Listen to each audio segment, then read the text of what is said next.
I've seen people, do crazy stuff, right? I've never seen somebody look like this. He fucking turns the corner and he's standing right there. And I'm like, what the f?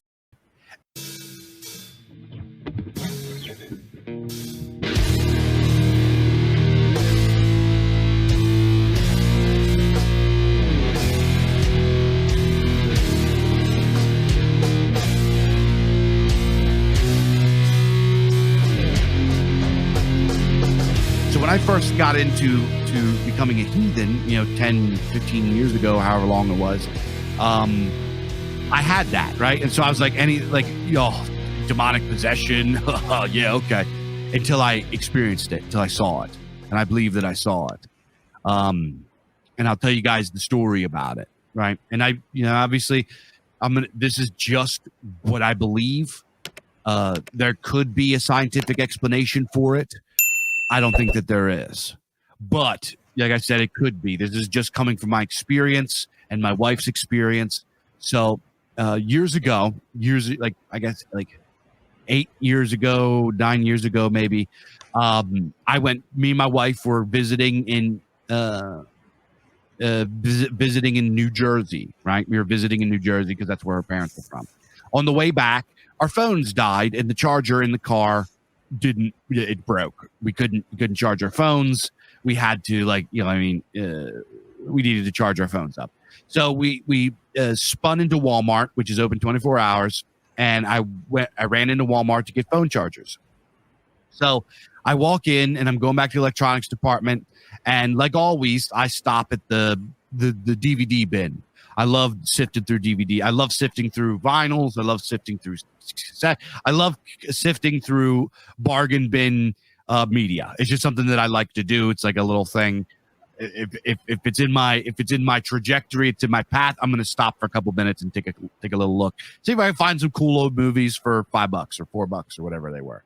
So I stop and I'm looking at the DVDs. First of all, the Walmart, there's almost nobody in there. Except for, it's a big giant Walmart, except for there's like a handful of like black and Hispanic people in there. I'm the only white guy.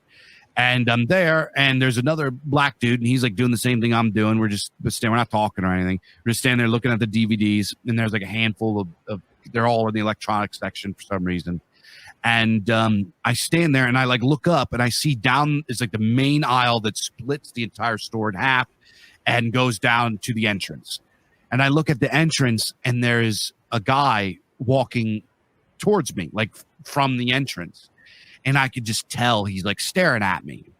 And he's a white guy, he's a short white guy, dressed up like a wig. I don't know if I can say that word, but he's dressed up like he's got sweatpants and Jordans and like a zip hoodie and stuff. And his hood's up. And he's walking towards me, except he's walking very, very strange. He's kind of like this like disjointed limp with a lot of like involuntary kind of, he looks weird, right? Looks really, really weird. He's moving very unnaturally. And he comes like walking towards me. And I keep like looking up and he's just like coming down the aisle, walking towards me. And I'm like, who the fuck is going on here with this? So the guy walks up and he finally walks up and he just stands there. And I look at him and it was freaky looking. This guy, his pupils were so big, it looked like his eyes were black. And he had this breathing that I could never shake from my head even to this day. It's like this really labored, this scratchy, like this really weird, almost bestial breathing. And he's like there and he's just kind of like has his head cocked to the side, really strange. And he's just kind of like twitching, staring at me in the face, like standing like 3 feet away from me. And I'm like trying to ignore him. And I'm like looking through the DVDs and I'm like looking up at him. And I'm finally like, yo, what's up, dude? You all right? Because at this point, I'm like, he's giving me a bad vibe. But I was like, this guy's on drugs or something. You know what I mean? He's some sort of wacky homeless guy on some weird drugs. I don't know if he's on or some weird experimental shit I never heard about. But here's the thing is like, I used to have a pretty bad lifestyle when I was younger. I saw a lot of people on drugs. I had a lot of friends that died from overdoses. I've seen people on drugs. I've seen people on all kinds of drugs, you know, psychedelics. I've seen people have bad trips, bad reactions. I've seen people take too much fucking Robitussin. I've seen people, you know, do crazy stuff, right? I've never seen somebody look like this and act like this. He said nothing. I was like, you need some help? You all right, dude? Just staring at me, right in my face. And I'm like looking up at the black dude across, like looking at him, like trying to get his attention to see if he was like, yo, like, get out of here, dude, or whatever. He didn't even like notice. It was like he didn't even like know he was there. He was like a couple times, he like his eyes looked up for a second, like looked at me, and then he turned around and walked away. And then I walk away from this guy, and I go into the thing to go get the charger. I was like, that's fucking weird. So I walk. He stands there for like a minute and then walks up to me again. And I was like, dude, are you okay? Do you need help? Like, do you need me to call like an ambulance or something? Like, what's going on? Are you all right? He says nothing, just keeps breathing like that and staring at me, like we're swaying and twitching and shit. So I was like, at this point, I start getting freaked out. So I turn and I walk around, I go around the back of the aisle, and I turn. He follows me. I keep walking, and every time I would turn, I think I lost him, and I would put it on a shelf somewhere. He would walk right up to me and stand in front of me and breathe and look at me in the face. It got me so freaked out. At this point, I didn't even it was just fight or flight. I got fucking scared. This guy's like freaking me out. There's something really weird going on here. At this point, there's times I'm like running full sprint through the store, trying to get away from this guy. I run to the complete opposite end of the store, the far side, where they have all the automotive stuff, where like nobody's at, it's completely closed. And I go like over there and I like kind of hide. He fucking turns the corner and he's standing right there. And I'm like, what the f-?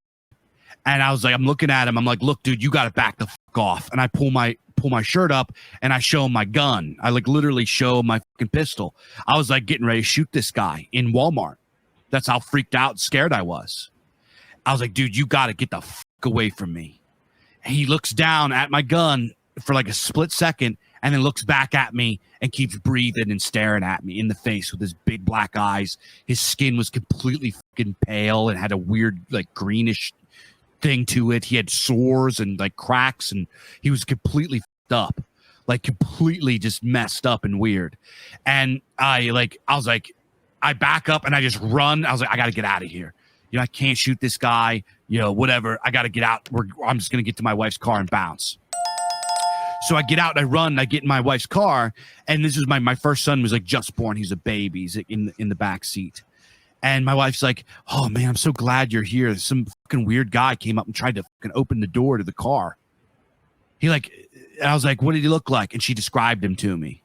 He went up to my wife's car. There's like a bunch of cars in the parking lot. He walks up to my wife's car and tries to open the door. Luckily, my wife had the door locked. And I was like, oh, go. I'll explain on the way. Go. And she's like, okay. Like, I was like, go. So she pulls out. We go. The lights turn. He's standing in the middle of the fucking road, in the middle of the parking lot. And our fucking headlights shine on him, and he's staring right the fuck at us. We like turn around. We turn down this way. We like speed and take off and just fucking bounce. And I was like, I kept hearing that fucking that breathing just like stuck with me forever and ever and ever. It got to the point that like there was times I thought I was hearing it in my house. Like that's how freaked out I was. So I believe that this man was possessed.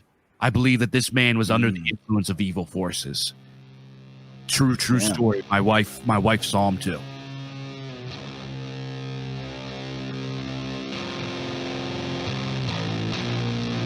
You're listening to an episode of the latest Culture Dads, Age of Sword and Cassette, where two dads discuss music, movies, art, and culture from a unique tribal perspective. If you like what you hear and you want more, head on over to culturedads.com for podcasts every week.